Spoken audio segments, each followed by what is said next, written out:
Mike needs more things to do, so he doesn't. he's living alone now. He's got to keep himself occupied. I keep myself occupied. By doing what? Never mind. You don't want to know. I don't want to know. No. Why would you ask such questions? I don't want to know now. He's probably like, all right, Mike, show her. No.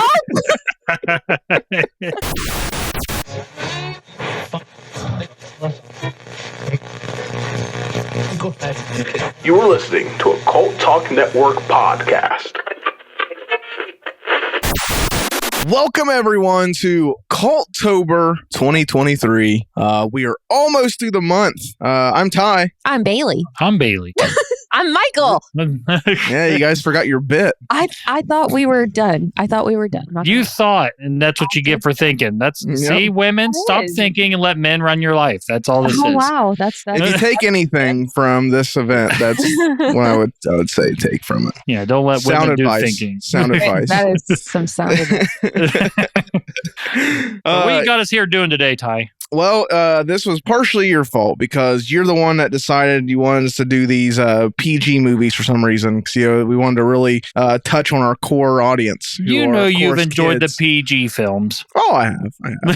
Fuck off, all of you. But I had to give up one of my picks to make it work. I forget what I gave up. I forget what I was originally going to do because I know I gave it up once I started to piece everything together, and I was like, oh, we could do these PG things. I forget what I gave up. I'll have to look back. I gave up something to pick this one. I didn't have to give up one. If you can't. Yeah, I can't remember. I know I gave up. I had another pick, and I gave it up to choose. It was Bad Moon. Bad Moon, the 1996 or 7 werewolf movie with Michael Paré in it. I gave that up. Oh, I thought you were talking about the movie where the moon's the villain. No, you're thinking of Moonfall. Moonfall. That's a good flick. Because the moon's an actual alien to ship. The moon's occupied by aliens. Yeah. All this time. And, yep. Well, not that far away, guys. They're not that far.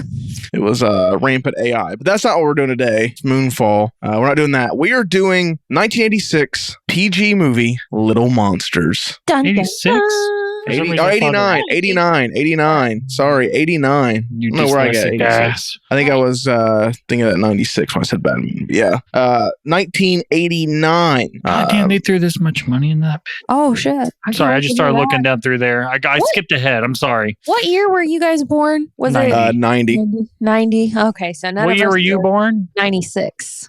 Old ass. Jesus.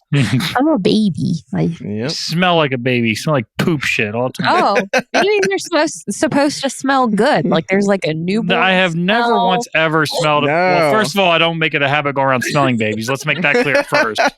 But any chance I've been in proximity of a baby, they don't smell good. No, I hate being around newborn. babies. Like I mean, it's yeah. It's I hate being around babies. They smell and they're sticky. Hate it. Hate it. I hate sticky things. When they start walking and like doing stuff and getting into shit. I just don't like kids. I just don't like being around kids in general. I don't know. I assume they're all babies. I don't like being around kids. They're all sticky I supported what they were doing in this film, trying to scare the shit out of a baby. Like, yeah, scare the shit. It gets dark at a certain point. Yeah. Poor baby. This movie, 1989. This was written by Terry Rossio and Ted Elliott. Looks like they are behind the Pirates of the Caribbean movies, or at least Terry Rossio is behind Aladdin, Shrek, and the Pirates of the Caribbean movies. Oh, wow. Ted Elliott, same. They're writing partners. So the 1992 Aladdin, 2001 Shrek, and then all 5 of the Pirates of the Caribbean films. They were writers on a ton of other stuff. Small Soldiers, The Puppet Master, Treasure Planet. They did the story on that. Oh, that's cool. Small Soldiers, like I am Archer, leader of the Gorgonites. Yep, I am Archer, leader of the Gorgonites. Did you watch Treasure Planet? Oh, I love Treasure Planet. That's a good one. Oh man, it's a good one. I think I only saw it like 2 or 3 times growing up. I watched that recently. It was so good. Again, see, look at these PG Sundays, bringing back memories of good times as children. It's nostalgia. You're fucking welcome, guys. This was directed by Richard Allen Greenberg, who let's see, he was a visual effects artist. Mostly is what he's known for. Also, he's responsible for the sparks. I don't know if he was looks like he was. I don't know. He did a little bit of everything. He doesn't seem like he's really known as a director, except for this one movie he directed. He did visual effects on Predator, 1987. He did work on Goodfellas, on Hudson Hawk, on Last Action Hero, The Devil's Advocate. Nice. So he was. Yeah, this is the only thing he's directed. It looks like. He's got an amazing, what do they call that? Repertoire? Yeah, he does. Yeah, on Predator. It's one of my favorite movies. Beautiful. 1987 Predator. Goodfellas and Devil's Advocate. Those are phenomenal. I don't think I've ever seen Devil's Advocate with so Al Pacino and Keanu Reeves. Yes. Seen that. It's so good. Take a nice little small town Southern lawyer, put him smack dab in the middle of New York City. Oh, it's amazing. Just a small town girl. Sorry. Then look at Dick Bush. He's a cinematographer. Dick Bush. Old Dick Bush. I can't. It's very unfortunate. I Dick dare Bush. you to try to say anything else that he's made. Because I was like, oh, what else has he done? Well, Not of course, much of Dick shit. Bush behind 1979 Yanks. He had Yanks in 1979. Dick Bush yanked know it in Yanks. 1970. I don't know either. Dick Bush Yanks, huh? It is listed as one of his main things. Yanks. Yanks. Hashtag Thursday Yanks. He did Yanks. Yeah, nice Thursday little Yanks, Thursday yep. Yanks, little Yep. Thursday Yanks. It's a Sunday, but it'll do. I'll pretend it's Thursday. Yeah. Let's make that hashtag trending. Thursday Yank. Let's go. Yeah. We should make that a thing on. You can do your instead of the porno show, it can be Talking Nuts Thursday Yank. Perfect. There you go. The plan's coming together. Yeah, it is coming together. We'll start off a little YouTube reels and shorts and stuff first with the show and see how it grows. They only come out on Thursdays. Yep. Yeah, only Because on for the Thursdays. Thursday Yank. For the Thursday Yank, yes. We just see it like this. Welcome everyone to the Thursday Yank. Michael Hinty here. Yeah. Let me let you know today what you'll be yanking it to. Oh, God. Yeah, it saved a lot of people some time to make that decision on don't their have to own. search You're making around. it for them. You're making it for them. Yes, I search it out for them so they don't have to try to find it themselves. Are Like, you here. reacting to them or just giving them the quality of the porn here? We'll see how it goes. This movie stars Fred Savage, who was most famous from The Wonder Years. And Austin Powers Gold member. Gold member. I know him mostly from The Princess Bride. He was the one that was getting told. He was the grandson in that, getting told the story. Daniel Stern. Have you seen Princess Bride, Bailey? Yes, I have. I made that face because I had like a gurgle in my throat from where I just had a sip of coffee. And I was like, did anyone just hear that? I was like, she don't know who this kid is from Princess Bride. Get her. My dad loves The Princess Bride. We watched that a lot growing up. You know, she said she didn't love Princess Bride. It's that movie gave me nightmares growing up. Andre the Giant. Good in that No, one. I loved Andre the Giant. Daniel Stern, who we all know from Home Alone and Home Alone 2, as well as City Slickers. I didn't recognize him. Really? No. You ever watch Home Alone? Yeah, I have. He's one of the Wet Bandits. Yeah, he's Marv. I think we did that one year for. Have we done that for? No, we haven't done No, that. we haven't done that yet. Oh, well, now we know what we're doing. Surprisingly. Yeah, he was Marv. He was one of the intruders. Dan had he's to Marv. tell me. Yeah. But it makes sense because he plays unhinged really well. Oh, He yeah. was also in Very Bad Things. Yeah, I was gonna say two of my favorite movies he's in that no one's ever seen, Very Bad Things and Chud. I love him in Chud and Very Bad Things. Have you ever seen Very Bad Things? No. I know you have, Michael. Oh, it's a great movie. It's these five guys go to Vegas, have a bachelor party, and ended up killing a prostitute. Oh shit! And it's a comedy. And it's a great flick. It's dark. It's dark. Y'all worry when we have the bachelorette party. Y'all out here fucking murdering people like Jesus. Things got a hand. This also stars, of course, in the title role, I would say, Howie Mandel. Mm-hmm. What are your guys? Mike didn't know it was Howie Mandel until the end. Oh, it's not. He's not recognizable in this role. Totally unrecognizable. Like, it doesn't even seem like.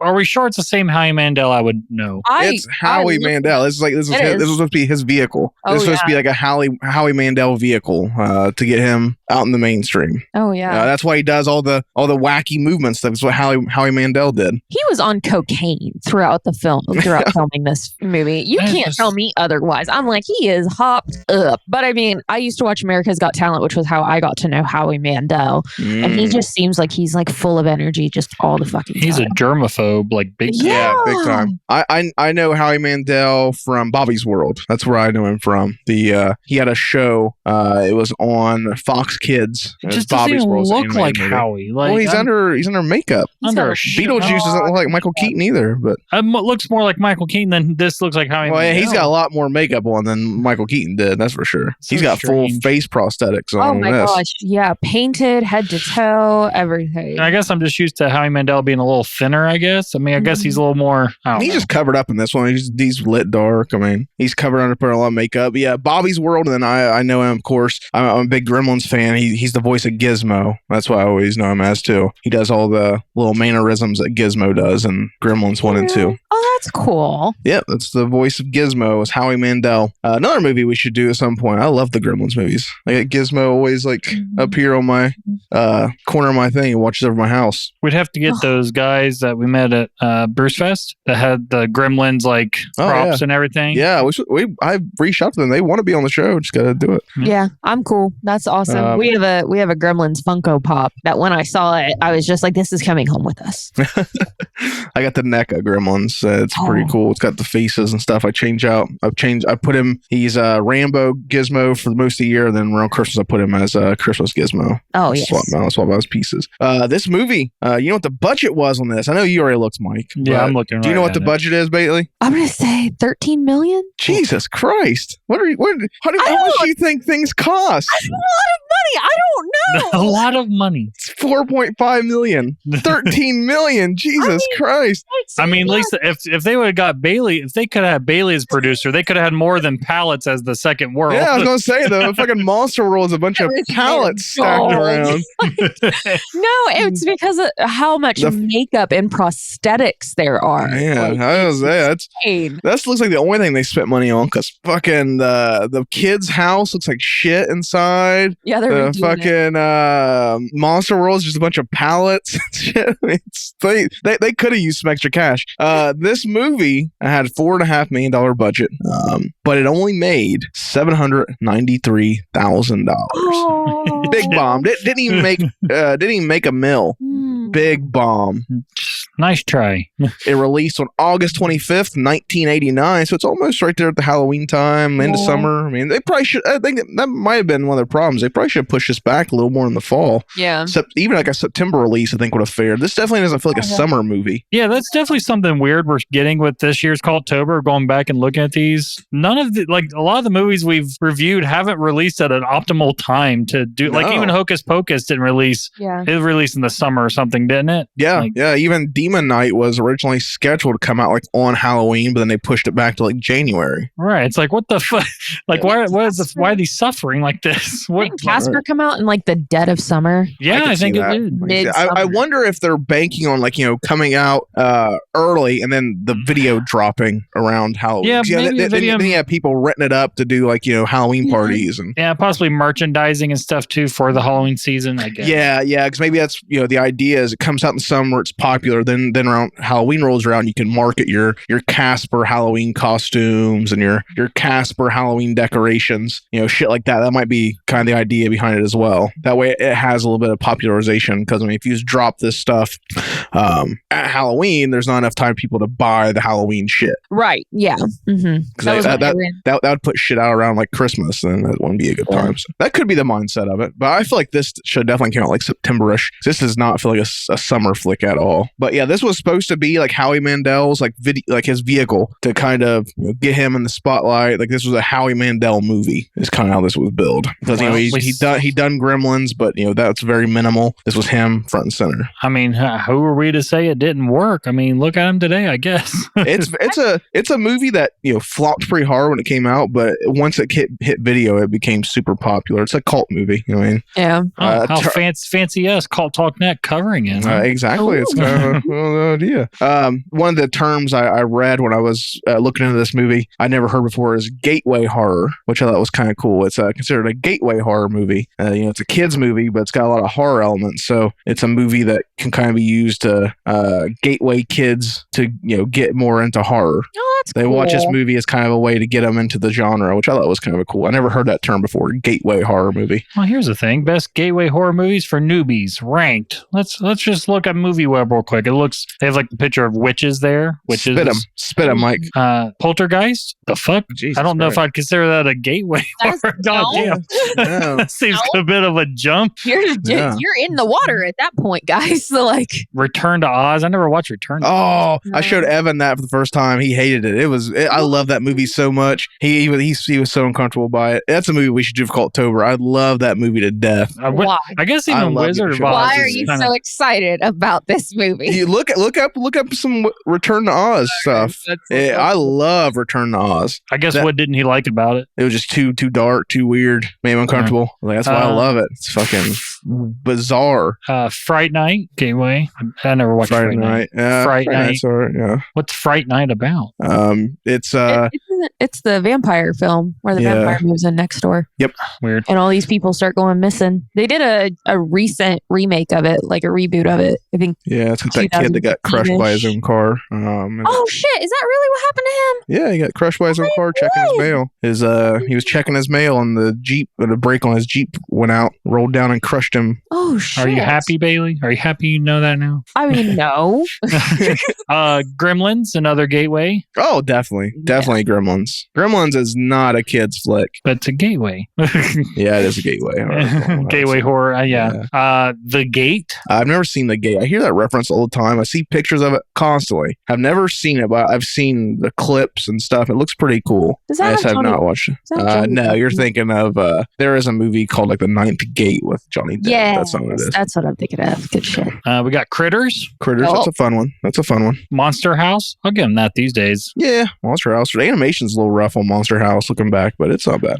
The Monster Squad. Oh yeah. Wolfman's got nards. Am I in the fucking club now? I I fucking love Monster Squad. I'm surprised we haven't done that yet. God, think you've damn. brought it up before, maybe. Yeah. The Lost Boys. Yup. That's a Tyler Lost Tyler Boys. hates Fabulous. Lost Boys. Oh, no. Oh Mike's my being God. Mike's being hyperbole. I love that movie. Mike knows it. When he was in high school, I used to fucking fawn over that movie. I love the Lost Boys. I'm a big Two Corys fan. Yeah. I love my fell dog, my hamster. Fell dog's a little cringe here recently, but But boy, R.I.P. What a, hamster. what a character. Oh, what he a is. duo, man! Yeah. God, Goosebumps. we should do the Cult of Corys. Cold of course. Yeah, I'll lead that one. We got to do another Colder Russell first. Yeah. So we have one come out this month. We do. Yeah. Yeah, we did. Or we did it one this already month. come out? At It came out. I It don't came know. out. It already came It out. already came out. The, Go listen. Well, came out the Bone second Tomahawk. week. Yeah, Bone Tomahawk. Oh my God. Goosebumps. Then Tremors. Goosebumps. Yeah, Tremors is pretty tame. There's not a lot of. I think Tremors is a movie you can show to kids and it'll probably scare them a little bit, but it's not anything like horrific. Bit of a Yeah. creature feature, I guess. Yeah, it's a creature feature, but there's nothing like horrific, I would say. in it. Nothing that's going to like, I don't know, traumatize them. No. Beetlejuice, of course. Yeah, of course. And then The Witches, 1990. You ever watched The Witches? Oh Bailey? yeah, with it's the girl that played Nope. yeah, it's got the woman that plays what's the mom and Addams Family?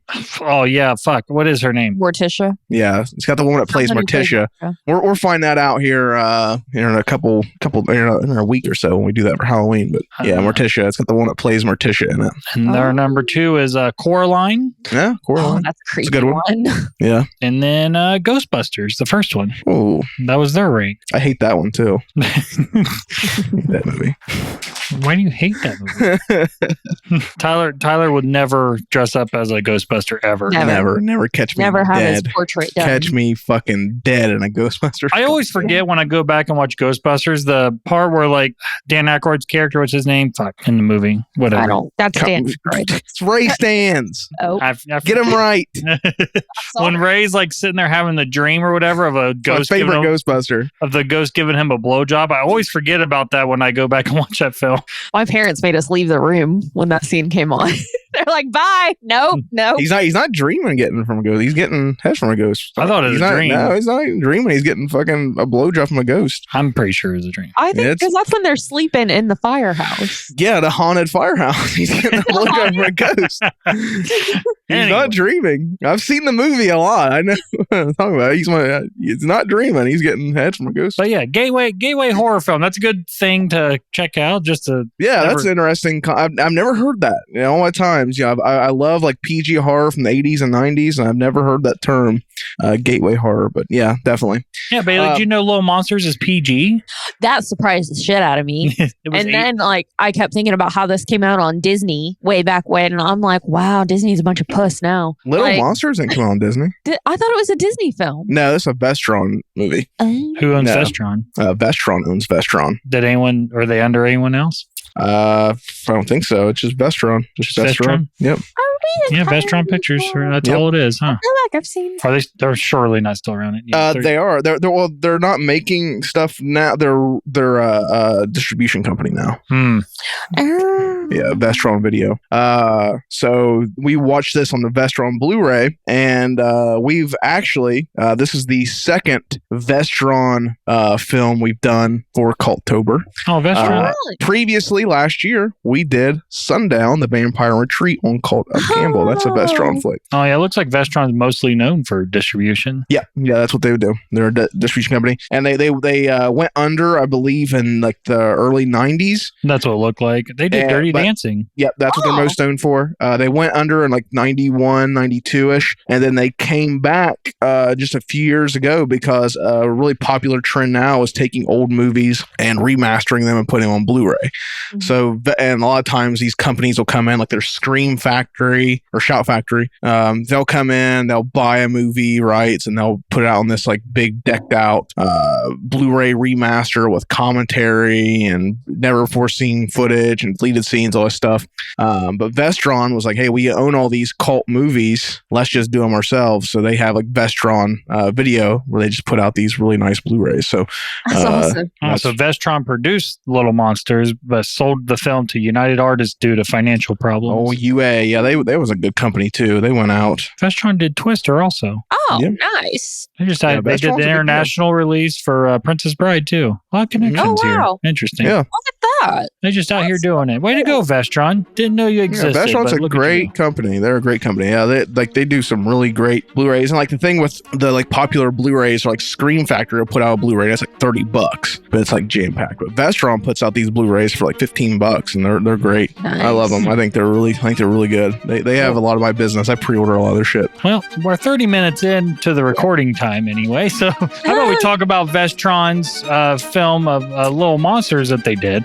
Tyler, I forget what the line is. Are you ready? Yeah, Tyler, are you ready? I was born ready.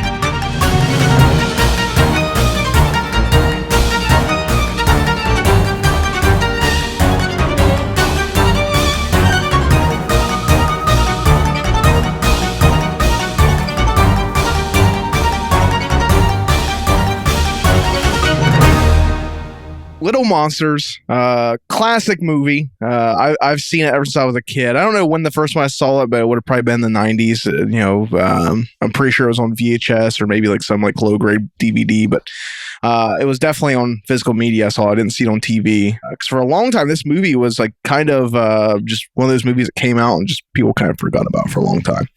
It was very much a cult film for a good while. Because I think there was like it came out on VHS, and then I think it came out on DVD like really early in like DVD production, and then that was pretty much it. Like the DVD was like really hard to find for a while, and then Vestron Video brought it up on Blu-ray, and that's when I finally bought it. But I saw this movie when I was very young. Always loved it. Howie Mandel, I always thought he was hilarious in it. Mm-hmm. Very much reminded me a lot of Beetlejuice, which I think that's kind of what most people will get from it. Is a Beetlejuice-esque film. Came out around that time. But when's the first time you guys watched it? Mike, when's the first time you watched Little Monsters? I think it was today with you. Like, really? Yeah, I even watch it. I don't remember anything. No, even like deep down memories about it. I don't think I ever watched it until I sat down and watched it with you. Interesting. Bailey, what about you?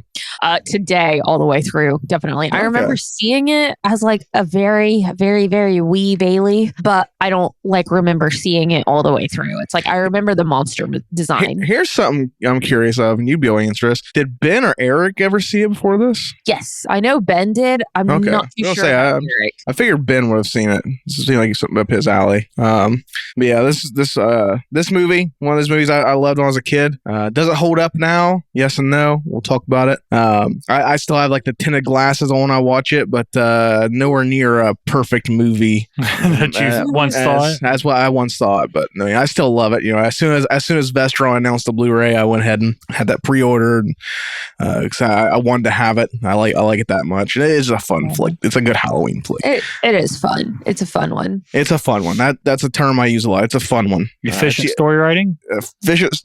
Probably could have been a little more efficient. There's some drag in this one. There's a little bit of drag. There's a few moments that could have been seconds. Yeah.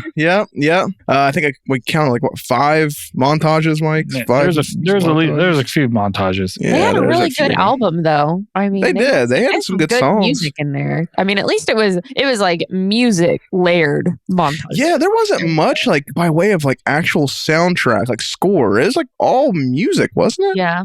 You almost wonder where the budget went. It had to be just the costume design, and it had to be Howie Mandel, the soundtrack, and probably Fred Savage that time. He was doing Wonder Years. He was a pretty big kid actor. Wasn't Fred Savage and the kid that played his younger brother, like, weren't they actual brothers? Yeah, Ben Savage. He is from Boy Meets World. Boy Meets World. Is he the boy that meets the world? Oh, okay. Yeah, I didn't watch it. You didn't watch Boy Meets World? No. Wow. Oh, boy. Mike loves that show. I think it's kind of it's the 90s. I like it because it's the 90s, but it's all right. It's no Saved by the Bell. I'll say that. Saved by the Bell was pretty good. I like Saved by the Bell. Did you ever watch Degrassi? Degrassi was my show. Nah, Which one? That was a little too much for me. Degrassi was too serious. Yeah, Degrassi Next Generation. Then they did another one after that one. No, there's a lot of Degrassi. Degrassi's been going on since the 90s. Yeah, it's still going on today. Drake is from Degrassi. Yeah, he was shot. Yep. That's how he got ushered in into being a rapper. He got shot there, so good enough. Yep. But yeah, I've seen bits and pieces of Degrassi. I remember trying to get into it when I was like in like junior high because it's like, oh, this show is about junior high. I just never could get into it. I'd rather watch Saved by the Bell. I watched it a lot, but I couldn't tell you what my appeal was to it. I just remember watching it a lot. It was one of those movies. For me, it was a show I just thought I should watch. Like, it was one of those shows that was like, oh, this show is geared toward me. I should watch it. Mm-hmm. But it just I never clicked with me. It was like a soap opera. Like my mom and my grandma watched their soaps, and I'm like, this is my soap. Yeah, it's 100% what it was. Just a teen drama soap opera thing. Yeah, Jay and Silent Bob were on a few episodes. Yeah, there's like a whole. I could only tell you like certain beats of the show, but I couldn't tell you like. I couldn't even tell you that. I know the only thing is even familiar from that show to me is Drake in a wheelchair. That's it. That's the only. Yeah, he got in a wheelchair because like a school shooter came and shot him. See, too serious. I don't want to see that shit in my show. They actually handled like abusive relationships in high school, like on that show, pretty well, from what I can remember. Yeah, I don't want that. I want Screech running around with a robot and shit. I don't want fucking school shooters and people getting the shit beat out of them. Yeah, they didn't do comedy well on there at all. Even Saved by the Bell, like when they did like the one episode about drug abuse, that was even like unintentionally funny. Like, this is too much real life. Yeah. Did you tag out on the Fresh Prince of Bel-Air episodes that kind of touch on this? Oh, definitely. I wanted to see DJ Jazzy Jeff. I didn't want to see. You want to see DJ Jazzy Jeff get tossed out by Uncle Phil? That's what I wanted to see. I don't like that kind of shit. I like some serious stuff, but not a lot. Like I like movies like the Dallas Buyers Club. That's a good one. I like that's a drama. The Whale was great. These are all movies I kind of have like a personal thing to them, so that's kind of why I like them. But that's about it. I'm not a big drama guy, honestly. Not a big drama guy. The Whale's not not a drama? Yeah.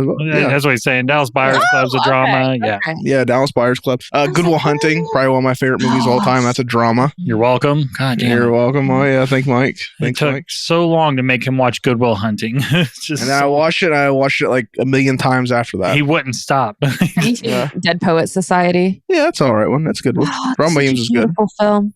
Watching that movie made me want to expand my language. Where he has a scene where he's like, "She's very pretty" or something like that. Like, well, yeah, you could use "very" or "a lot." Those are boring. Use more complex words. Try to be sophisticated Southern gal. Exactly. I would be and speak like the lady I am. But there's not very many ladies in Boston, or so I'm led to believe from this movie. We open up to Brian Stevenson, 11-year-old boy living in Boston, which Mike brought up too. Like Daniel Stern is from that movie, the Celtics? Celtic Pride. Yeah, which in this movie he's watching the Celtics. Oh, That's the game he's watching. When he's like, "Where's the remote?" I wonder if he's just actually from there. I don't know much about him. Boston. I don't know. Like I said, I know him.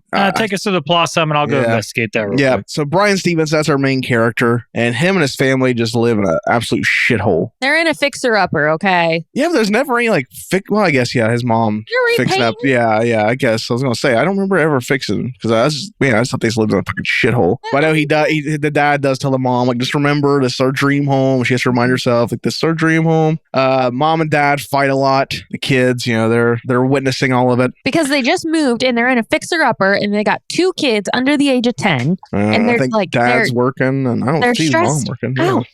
Yeah, well, she says she's a stay-at-home mom. That's what one of their fights is about. Yeah, that's not a thing anymore. I don't think stay-at-home moms. Stay-at-home mom. No, it's stay-at-home dads now. I'm sure there are stay-at-home moms. Yeah, but it's not as I guess probably as familiar of a thing as it was back in the 80s, 90s. I don't think most families can afford to have. Yeah, say in this economy, you can't afford to have anyone stay home. This is some adult conversation here in this economy. That's adult talk. There, we're talking PG movies, Mike. We're not talking adult talk. Daniel Stern is from Maryland. Oh, okay. Baltimore guy. Stevenson family. One thing you get very early on in this movie that there's like something going on because there's like weird occurrences happen. Like it could be like a haunting kind of thing. The TV comes on, or the TV's on when Brian goes downstairs to make himself a peanut butter and onion sandwich. Disgusting. I have never. My God. What is that? That's a thing in these 80s movies where it's like gross combinations of things. Like that's like the kid thing to do. Dude, my younger sibling used to eat pickled garlic as a snack. I do. I know. I would do. I haven't done it in a long time, but like peanut butter or Miracle Whip sandwiches. Ugh, I remember you talking about that in high school. Ugh. That's gross. That sounds disgusting. I don't think I had any weird like food combos I would do. I would do mashed potatoes and ketchup. That's just like you do with fries too. It's about the same, Yeah. I don't know of any like weird combo I had when I was a kid where it's like, oh, you're eating that. I don't think I had anything like that. Ketchup and eggs is good. I don't like putting stuff on my eggs. I don't know. I like just eggs. Egg. Yeah, cheese. I like putting cheese on my egg. That's good. That's cheese is like butter. You could put that on anything, and that's going to make everything better. Absolutely. Like you're sad, put more cheese on it. It'll fix it. So something's obviously going on here in this new house. Brian's little brother. What's his little brother's name? Eric. He claims he sees a monster. There's a monster in the house. He saw it. There's a monster here, and it's causing all this mischief. But Brian is getting the blame for everything because they found he left the food out for when he was making a sandwich. TV was on, which I guess he has a TV allowance. His dad tells him, like, the TV was on. That's your whole month of TV allowance. Gone, mister. And they also get on about making a sandwich, which the whole opening, I'm like, man, these parents are fucking assholes. It's because they're stressed out and they don't know how to handle the family dynamic right now. Guess. They're not taking care of themselves. Because I never got in trouble for like getting food when I was a kid. I was never one of those. Like if I made a sandwich, it was like no big deal. It was like, obviously you're hungry. I never. Maybe we should have though, Tyler. We would not. Oh yeah. Maybe we should have. Yeah, that might have helped. My fucking yeah. I remember I had an aunt and uncle who were pretty strict on their kids, and my aunt was strict on like her kids and her husband, and like they had a lock on their fridge. Only she had a key for. Oh my God. And like they would have to like, hey, can I get to the fridge? Even the husband, my uncle, he'd have to ask like, get this. I remember every morning she would, he'd get for work. She'd come up, she'd unlock the freezer. She'd get him out one of those like banquet cheap ass $1 TV dinners. That'd be his food for the day. She'd lock everything back. And that was the way. And she was a stay-at-home mom too. He was the one working, but some people's lifestyles, I guess. That's interesting. But yeah, I was never one to get in trouble for eating anything. That's the first thing that stuck on me is like, man, these guys, why is his dad getting on his shit? If he gets up to make a sandwich all night, he gets up to make a sandwich. Well, to be fair, he didn't finish the sandwich. He probably just left it on the couch. Wasteful, yeah. He did, yeah. Yeah, should have fucking cut a finger off for that. Yep. I wonder if it was whole onions or diced up onions. It looked like diced up. What do you think? He's going to take a whole onion and put it in the middle of a sandwich? I mean, he might do onion slices instead of dice. What? Okay, yeah, I get what you mean. I thought you were like a whole onion. Like, how is that feasible? He'd just eat it as an apple at that point. Yeah. Just Grinch it. No, it looked like he was putting like the slices down like one by one and had like three. Yeah, maybe we should try peanut butter. I have onion in the fridge. That's gross. I don't have peanut butter. I have peanut butter and onion. Oh, I'm not afraid to try it. Yeah. If you try it, you gotta insert a review. Like here. Oh, of course. Yeah. Of course. Yeah. Maybe come one of the bumpers. I'll make one real quick. Maybe we'll try that on the bumper. I'll make one real fast. Tyler's made me worse sandwiches in the past for video content, so it's fine. Oh yeah, I used to get Mike to eat all kind of shit. I loved doing that stuff. That was always fun. Next, we got to do the cat food sandwich, the tuna fish and cat food. Oh yeah, that was good. But all this mischief, Brian is getting blamed for all of it. His fucking there's a carton of ice cream in the cupboard that comes out, spills over his dad. His dad runs over his bike and he gets in trouble for it, which I get. You leave your bike out, but he swears, I didn't leave the fucking bike out. It's not mine. You ran over my bike and now I'm in trouble. I'm just unsure how he didn't see the bike. Exactly. Yeah, that's the thing too. For the bike. That's the thing, yeah. Because he had to open the garage, go into the garage. It wasn't like one of those automatic garage doors. Yeah, and there was no side door, so he had to like open it and go in there. Yeah, Dad must be strange. His dad probably put there. He's probably just wanting conflict, blow some steam, just fight his son. Just give me a reason to beat my son, please. Yeah, I gotta release some of this fucking tension. Give me a reason. One of those dads. Brian, what you see on the bus later, he does the exact. He what do you call that? He basically turns around on his brother. He does the same thing his parents did to him. He starts blaming his brother for everything. His brother's telling him, I didn't do it. And he's, just doing the same exact thing. Yeah, mom and dad wouldn't move it. I put it away. You're the only one left. It was you little shit. And to punish him, he takes his lunch and tosses it out the window, or it smacks the bully character who we meet. Briefly, this bully character is like not utilized that much at all in the movie. And it's played by the kid that plays Bud from Home Alone. So we got 2 Home Alone alumni in this. His name is Devin Rattree. And he's the guy. Name. Yeah, that's the actor. He was born to be a bully too. The character is Ronnie Coleman. Which isn't Ronnie Coleman like a fitness guy now? Yeah, that's what I was thinking. I was like, Ronnie Coleman, hold on. Yeah, Ronnie Coleman's like that. He's really, he's having health issues these days, I'm pretty sure, or he might even be dead for all I remember. Yeah. Oh, yeah. But he was super beefy. Yeah, he was. That was like our friend from high school. I used to idolize him. Yeah. Yeah, I think he's the one that kind of like coined the whole swole thing. Like swole. Do you know Ronnie Coleman, Bailey? I'm looking him up now. Yeah, I think it's just RONNIE, Ronnie Coleman. Yep. He's a big boy. He's a beefy boy. Now this night, I believe it's a Friday, from what I understand, from what I'm getting here. If we're going to build a timeline, it's something me and you do on American Pie Slices. You guys go check that out on your podcast feed, summer podcast. American Pie Slices. Mike and I try to build a timeline. Building the timeline here, this is a Friday, from what I get, because later this night, Eric has his buddy stay the night. Just seems like a Friday night thing, I guess. Yeah. Mm-hmm. Todd is his name. Todd is the friend. Yeah, this movie probably takes place just like over a week. Oh yeah, I think so. Todd and Brian, they're staying the night, and they're afraid of the monster that's in the house. And Brian tells him, "Hey, I'll stay up and I'll keep an eye for the monster." And he catches his first first glimpse of the monster when he goes to sneak in on Eric and Todd, and he comes back to his room and everything's askew. The whole room's a mess, and the TV's on, and he catches the remote shoot under the TV or under the bed. It's the family living room TV's in his bedroom is what it is. Oh yeah. Yeah, because later the dad's looking for the remote because the remote went down underneath the bed. But Brian being an inventor, because in the 80s, all 80s kids were inventors. Yep. They had some sort of engineering expertise. When did Sandlot come out? Sandlot was a 90s flick. Oh, close enough. He sets a trap because he puts two and two together. This thing, whatever it is, retreated under the bed. So therefore, you got to keep it from getting it back underneath the bed. When he gets out, you just trap it. That's his plan. And it goes off like a hitch. And we're introduced to our monster, Maurice. Yep. What'd you guys think of Maurice? On cocaine. Like, that was such an exhausting introduction. I was like, hang on. Okay.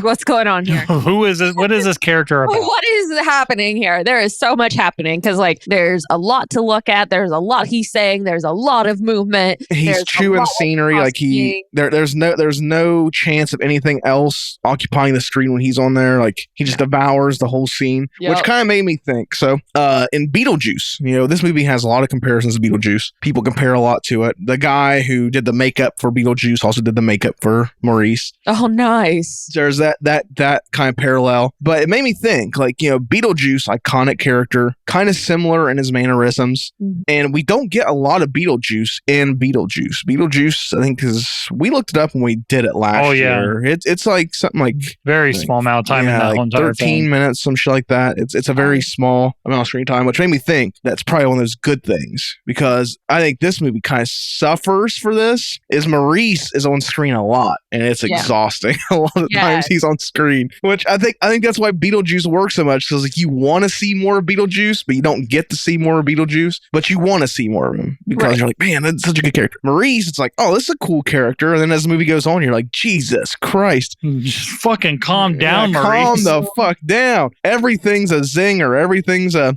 quip or a weird thing or an interaction with something. Everything. He's all over the screen. He's like ADHD personified, and it's just like in your face the whole time. But yeah, we're introduced to Maurice, and we learn basically everything we need to know about Maurice in this little introduction. He's a monster. He's this blue monster thing, and he doesn't like sunlight. And fucking Brian is cruel about it. I just said they're watching him melt away. Like so they're having their little interaction. It's early in the fucking morning. The sun starts coming up, and Maurice starts bubbling and disforming and melting, and Brian's just like calm as can be, just watching, like, wow, the sunlight kills you. He's like, you broke my bike. You broke you spilled Doritos on my floor, you motherfucker. Fry, like, fucking go to hell. Like, go to hell, you blue son of a bitch. Just watching him die, and then the last second he lets his fucking thing melt, and then at the last second he like pushes the clothes under the bed, and that saves Maurice. Maurice has this thing where he pops up underneath the bed, and he's like, "Hey, bud, see you tomorrow." Then back down. Which, like, how light are these beds, man? Because it's probably more the supernatural element of the monsters, I would say. Well, even Fred, Brian starts just lifting them like they're nothing. True. He's just, and I'm like, I remember, like, because I had a wooden bed like that when I was younger. I remember that bitch being heavy as shit. Maybe I was just a weakling. I don't know. I mean, my bed now is too heavy for me just to lift it like that. So. Oh yeah, I got that king size bed, and it's no way things moving. You wouldn't know that struggle, Bailey. You're on a baby bed still. Oh, it's just full. It's fine. Jeez, you sleep. You and Ben share a full size bed with Gypsy. With share is a good relative term you just gave there, Tyler. I don't think they're sharing that much. They're sharing a lot in there. I mean, jeez, that's one of the reasons I have a king size bed, so Evan and I can have our space in the middle of the night. Yeah, because when I had a queen size, that was even too much. Yeah, queen size is a little, King is where it's at. King is. They're fairly cheap. We are getting married. If someone would like to, donate to the Frost Wedding Fund and would like to purchase a queen size or bigger mattress, I might just buy you a king size bed just on principle. Really, like, here you go. Jesus. Yeah, You buy the frame. How are you though. doing it? How are you doing it?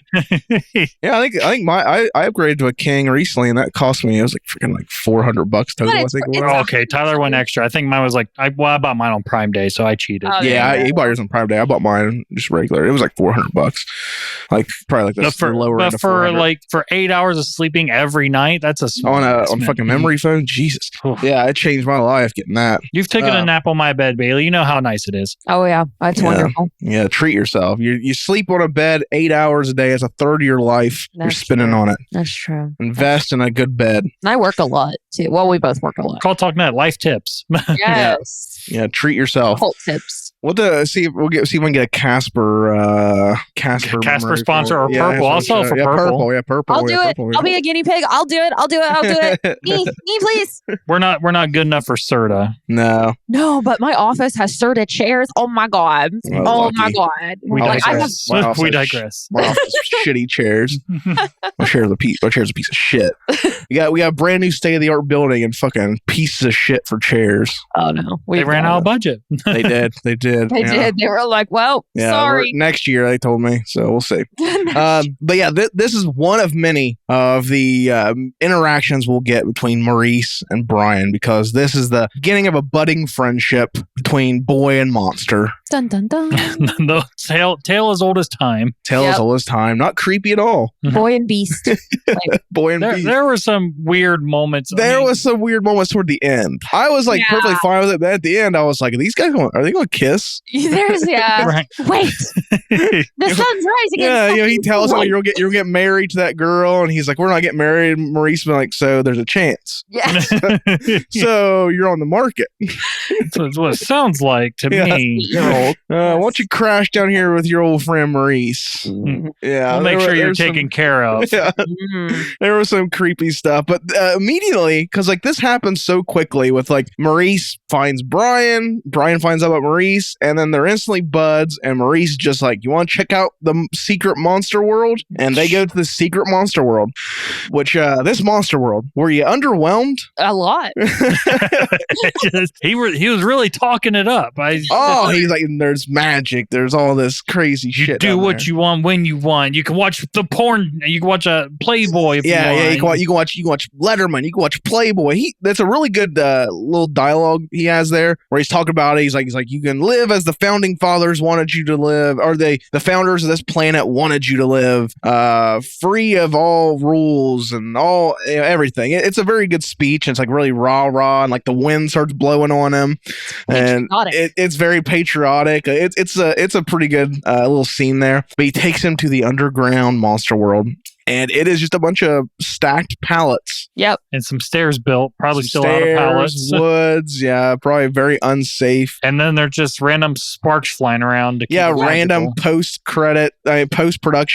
It wouldn't be After Effects. I don't know what the hell where you get those fucking things from. But yeah, just little, like randomly, there'll be a scene and all of a sudden a little sparkle will shoot across. Hey, you're in a magical world. Yeah, hey, magic. They gotta remind you, like, you're not in a junkyard, you're in a magical land. Like, I thought when I first saw those, I thought those were going to be people or monsters coming out from like fairies or something, right? They might be fairies. There might be like fairies or something. Dark you never fairies. know. I mean, fairies. Because they do reference other creatures. When Maurice, before he tells me he's going to take them to his magical world, he tells him, I'm going to show you something special or do something special for you. And Brian's like, oh, like 3 wishes. He's like, oh, that's first year leprechaun stuff. Like, so they do reference other creatures. So it could be there's fairies and stuff. I mean, but he takes him down, and this is very Halloween towny vibes with the cheap minus the pallets. Yeah, minus was the costuming. There you go. Is what I was thinking when we go down there. It reminds me of Halloween Town, the movie, which you did earlier this year on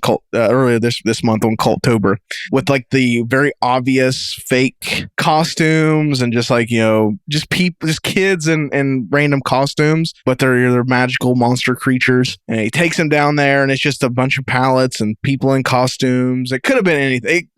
This could be the sewer for all Brian knows. He could just taken him under like this town. There's all these vagrants and freaks that live down there. But yeah, he takes him down there, and it's like junk food everywhere. There's games. It's very much like a kid's fantasy down there. Yeah, and it don't seem like they have any real form of currency or anything. No.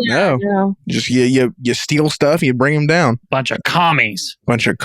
Yeah, communism. That's what this whole thing's It's just some propaganda against communism. That's all. Yeah. Kidnap your kids and turn them into communists. That's what they do. That's the real. All this should be free. You should be able to do what you want. No one tells you what to do, except for the guy up there in the big house that yells at us once in a while. The boy, very underdeveloped character. They just kind of shoehorn in at certain points of the show. Like, oh fuck, we needed a villain, right? Yeah. We gotta have a point to all this. Like it's like we can have a third act. What do we do? The whole movie is one of Brian's peanut butter and onion sandwiches. It's got layers. Yeah. Oh my god. Yeah. There's not much layers to this. No, not much. So yeah, it takes him down there, shows him this whole world, and it kind of gives him an idea of what these monsters do. There's staircases. We find out all these staircases lead to children's rooms underneath children's beds. And they don't do a whole lot to explain like why or how or what exactly is going on. It's just these monsters live in this world. They have access to children's rooms and they cause mischief. And the way they kind of paint it later, because Brian starts going through changes and such. Like, were all these people that got stuck down there? And they just are kids that got stuck down there. That's something I was curious of. Because like even Maurice talks about 200 years old, I guess. Yeah, he's been in the business for 200 years. And then when Brian asks how old he is, he says 11. Yep. He's either 11,000 or I think what it is. I think he was 11, which Brian's 11. Oh. So I think he was an 11-year-old boy who same thing happened to him. He got introduced to this world and didn't leave because Maurice tells him like as they're going through this world, you have to be if you don't get back to the surface world by sunrise, you're trapped there forever. So cool. Oh my god, I didn't put together that Brian was 11. Yep. So Brian's 11, I think, and that's why him and Maurice have stuff in common. They're both 11-year-olds. Yeah. So he's going through like all his baseball cards, like I got that one, need that one, got that one, I need that one. So I think Maurice is what's happened is he was an 11-year-old boy who somehow made contact with this world. Which we don't see Maurice's house. No, I don't really see. We only see one house. I mean, I don't know. Yeah, we don't know. We really don't know where the monsters live per se. They're all just kind of hanging out in this junkyard. They probably don't have houses. They probably just like sleep where they want to sleep, eat where they want to eat. Yeah, houses would be a perception of ownership, and you don't have ownership in a communist. That's right. Communist rule. Yeah, of course. Sleep, yeah. What an idiot, Michael. Let's not talk about that part of communism. You can't own your own stuff in communism, but everything else sounds cool. Not having money sounds cool. Anyway. But the boy controls everything. The boy's the boy is the puppet master of this whole world, and we're talking more about the boy than the movie does. we mentioned the boy way earlier than the movie does, because by the time the movie brings up the boy, it's like, oh shit, here's what happens. Yeah, it's like they hurry up, like here's the boy, here you took the kid. We see more of the henchman guy. What's his name? Snick. We hear more about Snick than we do the boy.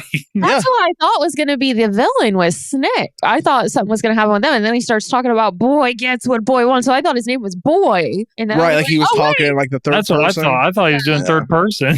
Now, Snick, talk about him real quick because he's pretty notable. Rick Ducommun is his name, who plays him. Very recognizable guy. If you guys ever watched The Burbs, Tom Hanks. Sorry, you ever watched The Burbs? I've watched The Burbs. You ever seen Blank Check? He was in there. Blank Check. He was the cab driver in that. Do we have anything more recent for Bailey? Let's see here.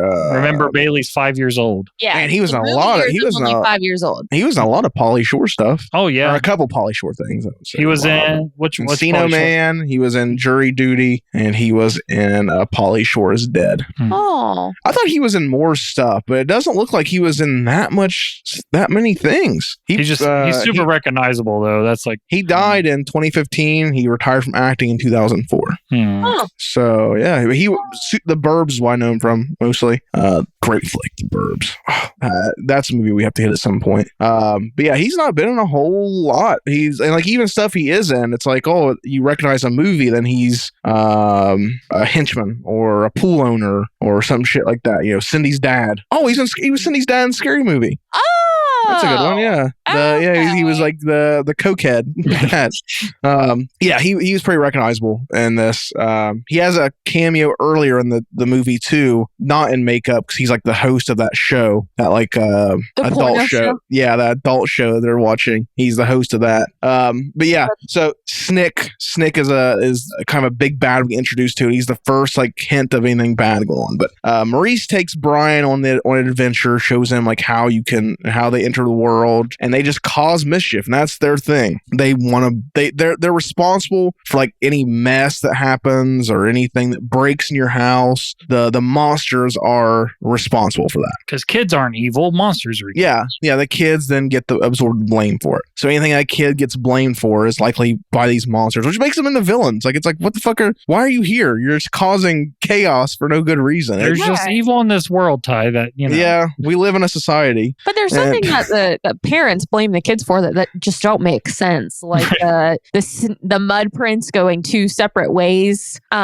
because Maurice starts putting mud prints in a carpet. Oh, okay. Sneaker, and he's going one way, and then he meets Brian in the middle. Like, how did you walk direction? Yeah. Like, how do you do that? They just hopped on one foot one direction, hopped on the other back the other. Yeah, it's like, I don't know how the fuck you did this, but you're getting your ass beat.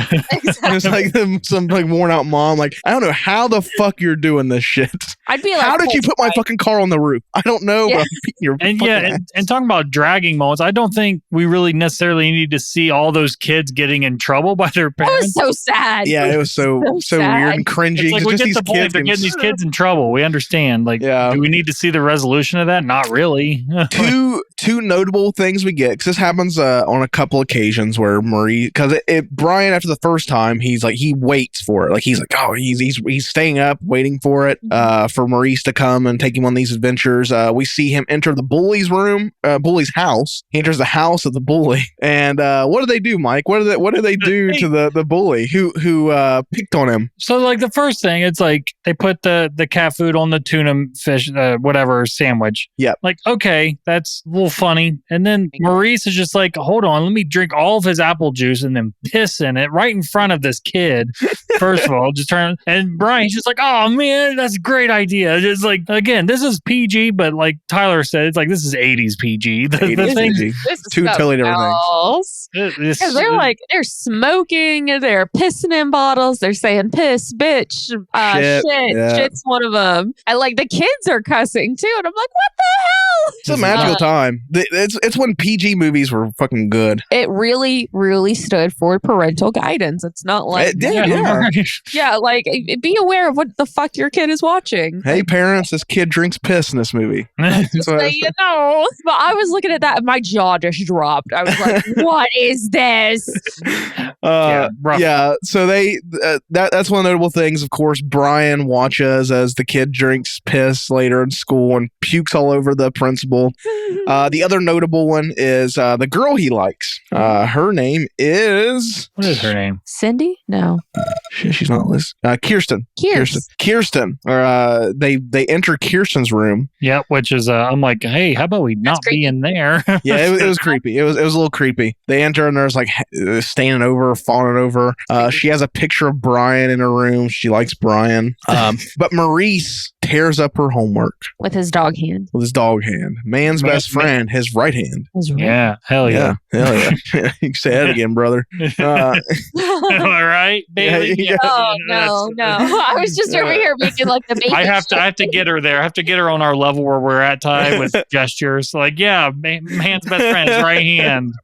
Left-handed. Bailey really tries to be just a nice girl that doesn't think dirty thoughts, and so I know at this point we have to walk her to it sometimes. Like, no, this is what we mean. Talking. Well, you're hanging on the wrong side of town, baby. I am.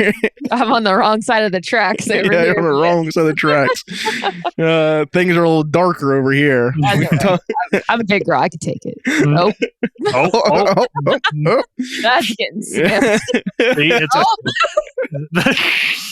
See, it's a snowball, baby. Once you're revealed into the joke, it's just a snowball effect from there. It's gone. It's gone.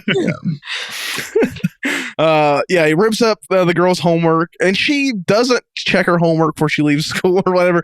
But the thing is, she fails. She fails the class. Gets a full zero. But it's like bullshit. Yeah, she had the work there. It's like obviously it's torn up. Like yeah, and he was just like, "Let me see your report," and then like you're going to get a 0. You have a completed assignment. And you also have you have it there. It's like and it was typed too, wasn't it? Yeah, it was typed. Print off another word processor. I don't know how word processors work, but which was in the 80s. That was a feat, y'all. Yeah, I didn't do it, but I heard it was a feat. Yeah. Got a grade 0, and this pisses Brian off. He wants nothing to do with Maurice. Tells Maurice, I don't want anything to do with you.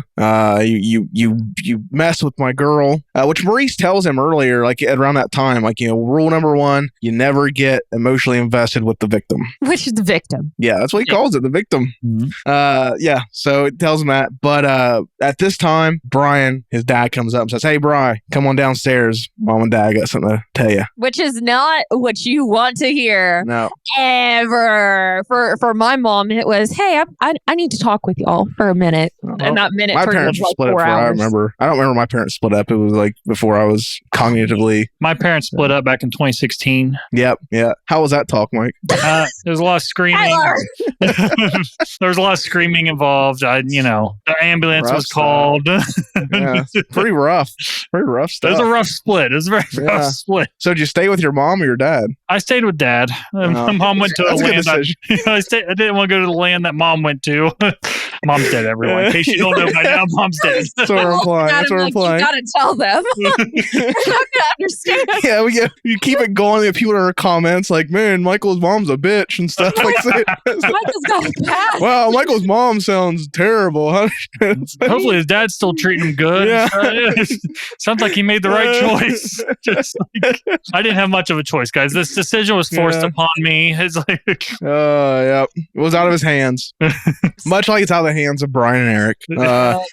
They tell him, "Hey kids, things aren't working out. We're not divorcing. Just Dad's gonna go stay somewhere else, right? Yeah, I think he was just gonna go live in the city. He's gonna go stay at the office, like they were arguing. Yeah, and then I loved hearing that part of the argument. Just like, that's not all I want from you, but you're always got a headache and such. Like, yeah. When the dad's like, "All you want from me is my paycheck," you're hearing them fighting, and all he wants from me is a paycheck. It's not all I want. But you always got a headache. Don't want that stuff you can't get away with nowadays. PG movies. But Maurice hears it all. Oh yeah. Heard the entire thing. This is where I really like seeing Maurice. You can actually see that he's sympathetic toward it. Like he hates to hear it. He tells it's really good little moment you have between them. I almost wonder if like Maurice's parents separated or like were harsh or something, because he has like genuine empathy in that scene for what's going on. Well, he tells him like, at least you have a family. So I imagine what happened is whatever happened to Maurice, he never got to see his family again because he became one with the monster world. Yeah. Which is kind of shitty in a way because it's like, he knows how much it sucks, but he wants that for Brian, you find out. So you find out around this time, this has been basically a whole ploy. Maurice was sent to bring Brian down and get him basically to become one with the monster. He wants him to become a monster. Which I still don't understand what's so special about Brian. Because Brian was the only one that had trapped any of the monsters ever. Yeah, he's the only person to trap a monster multiple times. Smart. They want him because of how smart he is. So Boy wants someone to play with. Brian wants to play with Brian, and Boy always gets what Boy wants. Never, ever forget that. That's what Snick said. And yeah, because Brian at this point, you've been getting like little hints at things, like he's shrinking for some reason. His hand disappeared with the flashlight. His hand disappeared. Which that scene is great. We can talk about that scene. That's right after this. Yeah, Maurice takes him down. It's like we're gonna do something special. We're gonna have fun. Takes him down to the monster world, and like they're like, "Oh, there's something going on with this one place." And there's like a big line of monsters wanting to go up to this room. They get in line. They fall up. There's a newborn baby baby, which is like already like ominous. It's like, what the fuck are these monsters going to do? Like, there's a newborn baby. There's all these monsters like crowded into the room, and they're just like trying to scare the shit out of this baby. And Maurice, like, it's a treat for them. It's I guess fresh meat or something. I guess what you would say. It's a new. Maurice tells him like, do it. This is a character building exercise. Got to scare them while they're young. Do you know the band MGMT? No. You'd probably know the song if you heard, but they have a song called Kids. And the music video, they have this little 14-month-old kid, and they're just legit scaring the shit out of them the whole time. And like, Jesus Christ. it was all for real. Like, all these people dressed up, and it starts out in the crib. Oh, you have to watch it. Jeez. There's like behind the scenes stuff, but yeah, they're legit scaring the shit out of this child. That is terrifying. There were, I remember when I took psychology in college, there were studies done on like how children reacted to like being scared and whatnot, like over long-term situations. Like they'd scare the shit out of them for like hours. For science. And like, I don't remember what the end result of it was, but I just remember thinking to myself, like, how fucked up do you have to be? Like, maybe, but on a side note, maybe that's the real reason for colic. Is like, there's just monsters coming into your baby's room. You need to sage your baby's room. Okay, our local witch here. Leave a nightlight and sage the room.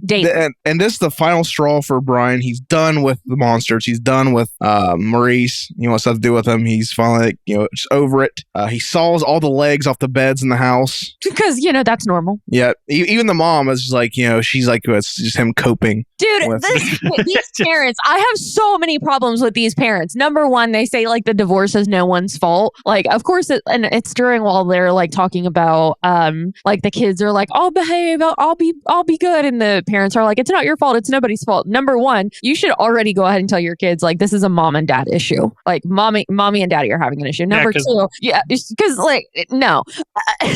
That's my little TED talk on that one. And because the little brother is just like, we can do better. Well, bro, won't you, Brian? You'll be good. Like, let them know it's not the kids' fault. Shit. Yeah, be like explicitly clear, like, and remind them too. And then like he's upstairs sawing off all the bedposts, and the mom's like, well, I guess it's better than him growing up and being an axe murderer. I'm like, I mean, he's already efficiently cutting like sawing off things. I mean, then there's a loud boom, and she just takes a sip of her coffee while looking up. He's just having a tantrum. He's upset about the divorce coming up. He's up there with a saw. There's a loud boom. He's fine. Like, Mama, come on. Go check on your son. Like, just run upstairs. Or just, Brian, you okay? Yeah, Mama. That doesn't take much, but that's my little TED talk. Now he saws all the legs off the bed. What did I miss? So how does Snick get Eric? The bed. Yeah, the couch bed. Yeah, he gets to the couch bed. That's right. Where there's a bed, there's a way. There's a bed, there's a way. As Maurice tells him later. The bed pop out. Yeah. Push it out. That's all. Yeah, so Snick gets Eric, Brian's little brother, takes him to the monster world, and Brian enlists Todd and Kirsten, and they go get Eric. This becomes like, 80s love doing this with kids, Monster Squad, Goonies, Lost Boys, Bailey, did you happen to notice Kirsten, was it Kirsten or Kristen? What's her name? Kirsten. Kirsten, did you happen to notice the shirt she was wearing? I thought it looked like strange. Is it Tinkerbell? No, it's a woman bent over with a toaster on her ass. What? With toast shooting out of it. Don't know what that. I have no idea what it's supposed to be. Like what it's referencing, I have no idea. Because at first I'm like, it's like a blonde Betty Boop, but it was something like that. Or, I don't know. It was some blonde girl with a toaster on her ass. It's some 80s band that they're like, let's put it on. Maybe there was no band name on. I don't know, some weird thing on it. But they gather up all the lights. They go down to the monsters world, which Todd and Kirsten, like, there's no real convincing. They're just like, all right, let's do it. Kirsten's doing it for science, and then for science, and Todd thinks it's Eric's his friend. Yeah. So, but they're all like very much like, all right, let's sure, let's do it. Gather up all the lights, and they go down to the monster world, and they just start killing monsters, like indiscriminatorily, hey y'all, bam, bam, bam, bam, just fucking zapping them with lights. We would call that a hostile invasion. It was. Like the monsters might have just let them walk. They probably don't like Boy either. Yeah, they were fucking fucking terrorists at that point. They could have just rallied the troops and did a whole uprising with the monsters. Nope, they chose violence. But they make it to Boy's house. What'd you think of Boy? Creepy as he reminded me of the Puppet Master, or what's it called? The puppet from You're probably right, Puppet Master. Puppet Master, maybe. Yeah, he reminded me of like a dummy doll. Like, yeah, because creepy. Because you can tell, like, they do a really good job of like him, like he's something inside of a boy's skin. Yeah, and you can tell, like, his hands, like it's like they're ripped. He's got, and you can see there's stuff underneath him, and you can see around his face where he's assuming he's in the skin of a boy. Yeah, and then they pan around his back of his head. You can see where it's like all pinned back and held together. Yeah, and they so the idea, I guess, is like he wants to play with Brian and become Brian. Probably, I think's what it is. Maybe, or like steal his skin. Steal his skin too. The motives are unclear. I mean, he just kept saying he wanted to play with him and rule with him, and very, very underdeveloped. Like Boy is kind of like shoehorned into this whole thing. It's like we need a villain. He's creepy as thing though, but there's just no real development of this character. He's scary looking. Oh, terrifying. And they do this beautiful shot, and this is why I think a lot of that budget went in towards the makeup, the prosthetics, and whatnot, because they do this absolutely beautiful shot where they're really letting you explore and see Boy, and they do a pan shot from the front of his face all the way to the back of his head, and that's when you really see like it's just skin attached to this monster figure, which that was terrifying. I couldn't imagine like a 12-year-old watching that. Like, so this is the actor's name is Frank Wally, and let's see, let's see if he's anything else. Let's see, looks like notable. He was in Pulp Fiction as Brad. Oh, that's notable. He's in Red Dragon, uncredited. Oh, okay. Wonder what he did in Red Dragon. He was a character named Ralph Mandy. He was uncredited. Not a whole lot. I mean, he's done just random things. Just he looks like he's consistent, but it's nothing like notable. Yeah. Just he's in a lot of things. Does a lot of like random episodes of TV shows, things like that. But yeah, he was really good in this as the villain. I liked him a lot. But he's no match for Brian and his compadre of friends. They fucking zap him with light, and you see it like burns his face off. You see that's like the first thing it does, burn his face off. And he orders them to be locked in the dungeon, and Maurice shows up, gets locked in there with him. They do a really cool trick where they use light to melt Maurice in the clothes, and they shove him underneath the door so he can reform and get him out, which I thought was pretty clever. That's cool. That was a clever use of that weakness. And they go in to defeat Boy, and they don like these suits, these light suits. They go enlist the help of the bully. Yeah, which is like out of nowhere. It's like, yeah, I don't know how that it's never explained or even shown. It's like, we gotta collect this stuff, we gotta get firepower. Brian says we gotta get more firepower. They collected it from the bully's house. Like they went up underneath his bed. They went to his place. Yeah, but he was sleeping, but by the time we see him again, he's there helping them hook up to a battery. Like you gotta imagine, like he's asleep, and like these 3 kids from school wake him up, and it's like, hey, we need your help. Like, what the fuck are you doing in my house? Like, how did you get here? What are you doing? What are you doing? He starts just beating the shit up. Because they have to get Eric out before sunlight because, of course, he'll become a monster. Yeah. And they defeat Boy. Brian defeats him. What does he do? He which one, Boy? Yeah, how they kill the Boy. Lights got Boy and exploded the rest of them, and the one we had the problem with was Snick. Yeah, that's right. Piecing himself back together because they explode Boy, and like his clothes like perfectly fold. Yep. And then Snick explodes, but he pulls himself together. Kinda. I mean, his one foot just kind of there, one no foot's leg. Gone. Yeah, but it's still moving though. It's a weird thing. Mm-hmm. And then Maurice comes in and saves the day with a flamethrower. With a fucking flamethrower. Which what was that? I don't know what that was. I don't know where the flamethrower came from. I have no idea, but it was a good like thing. Snick pulls out his cigarettes, and Maurice tells him, "Hey, bud, you need a light." And then lights him up, and then poof.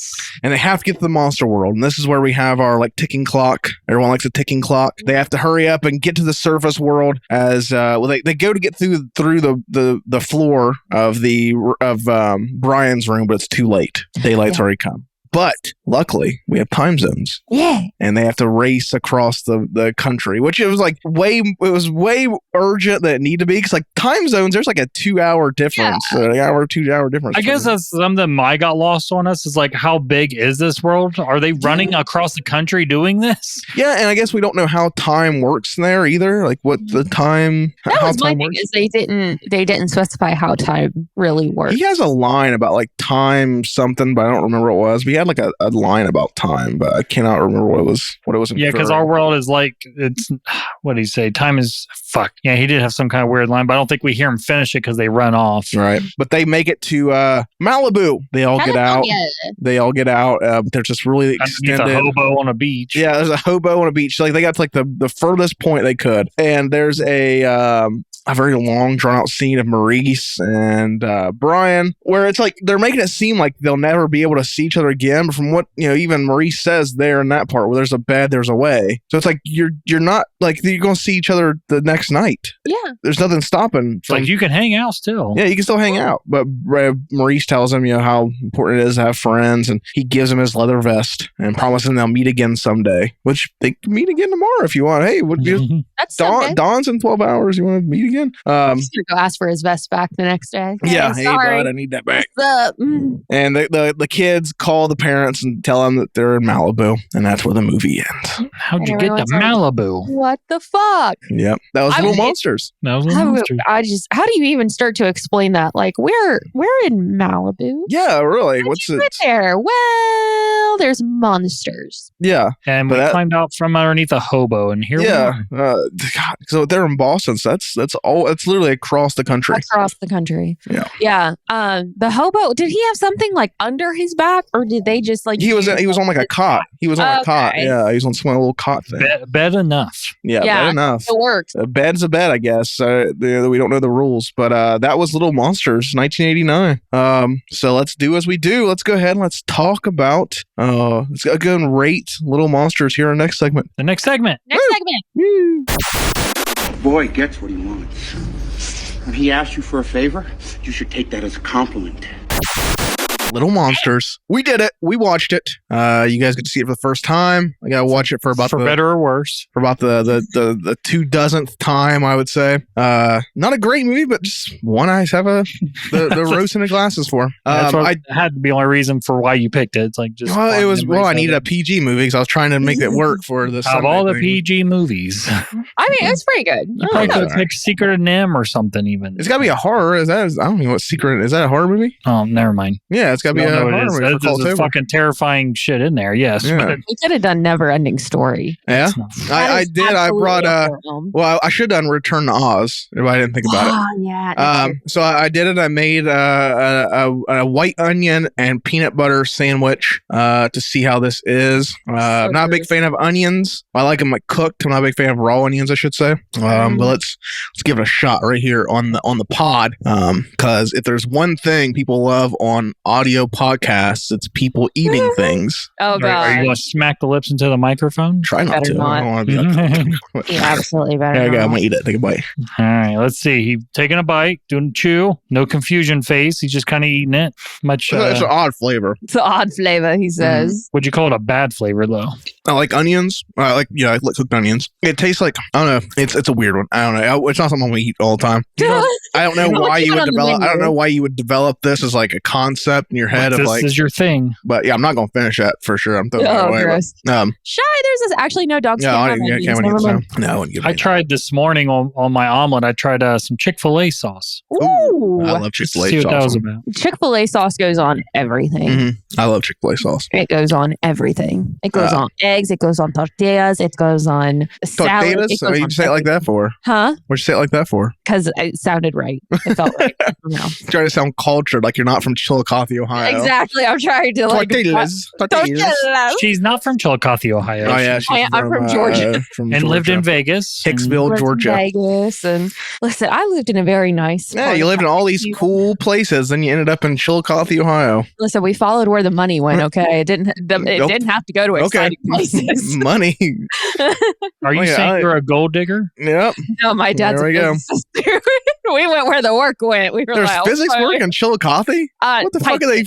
Okay. Oh, yeah. So it was Piketon, and at the time, Piketon did not have that great of a safety record, and Chillicothe was safer. So, and we were all very young. I don't know the safety records at this current time. So anything I've just said is past information. My brother-in-law works there. I'll have to ask him. But there we have it. I ate a peanut butter and onion sandwich because of this movie, and yeah, it's not great, not bad. I don't know. Probably about the best way you can explain this movie too. Not great, nothing horrible. I guess it's just kind of just exists. Yeah, it was all right. I don't know where that concept came from, but I ate it. I'll post a picture on social in the socials if anyone wants to try as well. What's the grossest thing a kid could eat? Peanut butter and onions. Yeah, that's gotta be the idea. What's wacky and quirky? Two things don't go together. But yep. And they only use it for like that one bit. Even make it like a thing. Passing. Yeah. So, what did you think of Little Monsters, Bailey? I enjoyed it. It was fun. There were definitely some writing holes in there. However, altogether, I really enjoyed myself. It was fun. I loved the prosthetics, the makeup. Howie Mandel is absolutely unrecognizable, both in attitude and in physical form. All the kids did really well too. The kid actors were awesome. Sometimes you get those kids movies where kid actors will come on and they'll be like literally reading from a script. It wasn't like that with this one. They were real top notch. So I enjoyed myself. Yeah, the Savage brothers are really good. I mean, they obviously made a career out of it. So did Kirsten, the girl that played Kirsten, did she end up doing any more, or Todd? That's a good question. So let's see. Kirsten was played by Amber Barreto. She would end up in Saved by the Bell, the new class, which the sequel series wasn't that good. She would let's see. Not a whole lot. It's like she what the hell is this? Oh wait, shit, never mind. Hang on. Her name takes you to a show. I don't know if she's done too much. So no, she wasn't in Saved by the Bell, new class. She was in a sitcom called Hang Time, which came out, which was like paired with Saved by the Bell, new class that she was in. So when you click on her name on Wiki, it just takes you to this show called Hang Time, which lasted for 6 seasons, 104 episodes. I don't see where she's even listed as she was the main character in the show, or one of the mains for 3 seasons. Oh, that's cool. That show came out in 95, aired until 2000. So I don't know. Doesn't seem like anything too notable of her. And Willie Murray Weiss played Todd, and he does not have an active link. Willie Murray Weiss. Yep. And that was so this was his claim to fame. It was. He was in Little Monsters. Mike, what'd you think of Little Monsters? It was okay. I mean, nothing. I still refuse to believe that's Howie Mandel. I don't know why. It just doesn't have.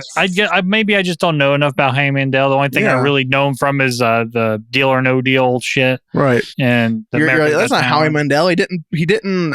There's not one briefcase in this entire movie. Not one fucking briefcase. You're telling me that he's in this movie? I guess my problem is I just don't know where Howie Mandel came from. All I know, he just appeared on Earth one day. He was a stand-up comic in the 80s. Oh, like I said, he was known for doing voices and characters. All right, so maybe that's why it's lost on me, because I just don't know his history of why he's famous nowadays. He got famous. He would do this bit where he'd take like a surgical glove and he'd put it over his head and blow it up through his nostrils, like he'd inflate it through his nostrils. Yes. That was one of his bits. He was known for voices. Like I said, he did Gizmo in the Gremlins movies. He was the voice of Gizmo. So he was a stand-up comic. I'm trying to see if Meghan Markle and Howie Mandel were on the Price is Right at the same time, or Deal or No Deal at the same time. I just Meghan Markle. It's not important. Don't do it.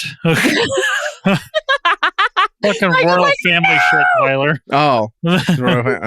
She helped Harry understand. Yeah, sure. She helped Harry, all right. She helped Harry so much. Yeah. She was on a game show and became the fucking princess. She was one of the briefcase models. God damn. She was a briefcase model, and then she was in Suits, and then after moving that, up in this world. Jeez. She married, like, I think at the time it was like the 7th or 8th in line to this very average looking guy with a big claim to fame. Yeah. Yep. I don't think he's in the line anymore. So no, I think he got kicked out, right? So all for nothing. No, he left. He left. Yeah, he was basically like, fuck the royal family. And then they went on this big privacy tour where they're like, leave us alone. But also we want to pay to be on interviews and tell you about how private we want our lives. And he still wants the royal family like guard. Yes, he's still. And like the thing is they live in the U.S. So for the British guard to come over, that's like a huge security thing. So Tyler, because they live on U.S. soil. What we've learned today is never ask who Meghan Markle is again. That's what you just learned right now. Well, I didn't know because I don't give a shit about the royal family. So. I do. I'm a huge royal family fan. I'm like, what's the appeal? Huh? I don't get the appeal. Their oppression of the Irish and such. They're just European Kardashians. Is that what they are? I mean, basically, they're classier Kardashians. Yeah, classy. Sounds like it. Sounds like it. Allegedly, I don't. Allegedly. However much you want to believe Meghan Markle, but the film was fine. It was fun to see the Savage Bros together. I didn't know. I knew Fred from Goldmember, and I knew Ben from Boy Meets World. Yeah. I never knew they did something together, but no, that was fun to see them acting together, and that probably helped a lot with them. They're obviously the chemistry they have being on scene together, so probably helped. So yeah, it was a okay flick. Yeah. This was that's way I could put it. It's okay flick. It's fun in parts. There's some stuff where it just drags. I mean, Maurice is great, but man, there's too much of him. So it's a little tiring. He had the one part where he was introducing Brian to everyone inside the monster when they first got there. Yeah. He would be like talking to yeah, get out of here, and then be talking to someone, get out of here. It's like it felt like he was ad-libbing. Hi. It felt like he was ad-libbing. He just didn't really know. He was just like, I gotta get to the next person. I was like, he's just running around telling everyone to get out of here. Like, what is hey, you get out of here. Hey, it's Maurice. Yeah, it's me, Maurice. Yeah, get out of here. It's like, it was so strange. It's definitely like, just go ad lib like you're I can't imagine what the script said. Just go be charismatic. Why don't you, Howie? Yeah, he's fine. I thought the monster world is just so underdeveloped. Do you think Monsters Inc. drew from this movie? Yes. I guess just the pour under the bed where Monsters Inc. used the closet instead of the bed. It might have been maybe a very brief base of it, but Monsters Inc. obviously expanded leaps and bounds over Little Monsters. I mean, Little Monsters doesn't even really take the time to tell you what the fuck is going on. Yeah, I think they might have used the idea of that's kind of how they use the staircases and whatnot, different portals to get it. Yeah, portals is the only word I can think to use for it. I could see whoever wrote Little Monsters or Monsters Inc. having seen Little Monsters when they were young and kind of be like, yeah, I remember that one movie where they did this. What if we did that? It'd be that, but definitely not anything where it's egregious. They ripped off Little Monsters. Right. Monsters Inc. is just a rip off of nothing like that. No, I'm trying to think because I know there's another film. I'm it probably borrowed a concept from Little Monsters too, but I can't remember what the film was now. But I had the thought while I was watching it. I was like, that's a lot like this. So there's a couple of things like that. Maybe this movie has inspired a couple of bigger concepts that since this movie didn't expand on shit. The concept's great. Yeah, there's no real follow through from the movie, but I don't know if it's a budgetary thing or what. But yeah, great. It's fun. As a kid watching it, I definitely got the appeal. It was like, whoa, this world where you can do anything. That was you just grabbed onto his speech. Yeah, you grab onto that, and you're like, man, this colorful character Maurice, he's so fun, and he's a rebel, that kind of shit. So I get where it appeals from a kid's perspective. Yeah, I kind of watch it through rose-tinted glasses.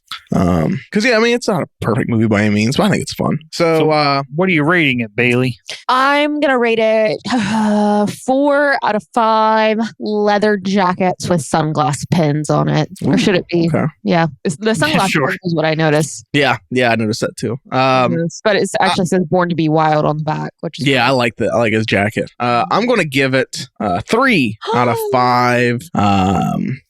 Pissy apple juices. I thought you were gonna. Okay, I'll wait to the end. It's a nice little middling thing. I don't know. It's a fun movie. It's just it definitely drags. It's a once a year movie, maybe once every other year kind of thing. It's not a movie I'm like, I gotta watch Little Monsters.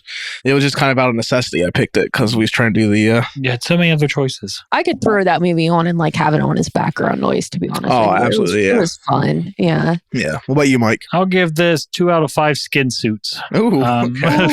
No one picked onion sandwiches. I was going to pick that, and then I thought Ty was going to pick it, so I didn't take it. I was like, okay. Yeah. That's part of this game, Bailey. You're supposed to screw over the next person with the. Listen, I try to be a nice gal. Okay, I try to be nice. Yeah, I wish they would Wrong expand. cult. Right. Wrong.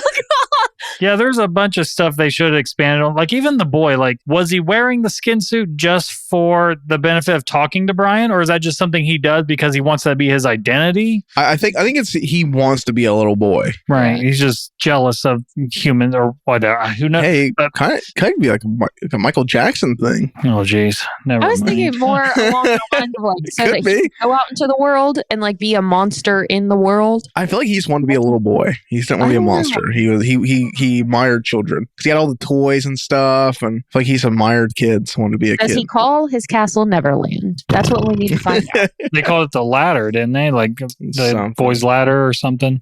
Boy I don't know, Scout. but it was fine to watch it to know that this film exists, and the cult. I have no reason to watch it again.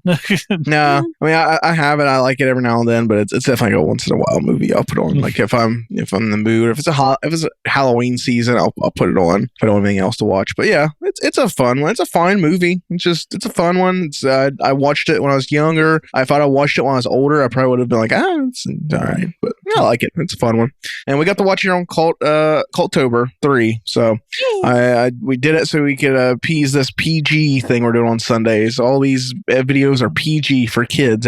Kids can listen to these episodes. And Well, I wanted us to record it in PG also, but no one was on board with that. no, it's too restrictive. Can't restrict our creativity like It that. could have been more fun. You're more than welcome to go through and like bleep out all the No, words.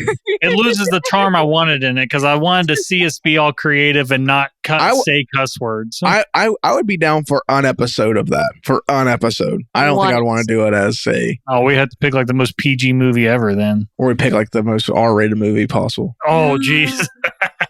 We Human do like Centipede, PG like Human version. Centipede, see here, Devil's Rejects or something like that. And then we try Yes. Porkies. to, huh? Porkies. I've Porkies, yeah. yet to see Porkies yet. Maybe if I draw your name on the Christmas exchange Don't. extravaganza. Don't. No, I think regardless, whoever I get, I already know what film I'm going to pick for whoever. Maybe Oh, that might sweet. get influenced. Mine's always depend on who I get. It's like, Yeah, mine might depend, but I know like I just want someone to review the film I'm wanting someone to review. So. Mm. Interesting, scary, but that's in a couple months. But Cultober is almost over. It's rolling to a head, and man, this has been a huge month. Tomorrow, Call to Campbell is back with not the final episode, almost final episode. It's last week, this last full week, but it will be back next month. This Monday, Call to Campbell, we're doing episode of Reboot, a random TV show from the 90s that has very little to do with Bruce Campbell, but content is content, and that'll be me, Eric, and Urs doing that. So yeah, that's Call to Campbell tomorrow.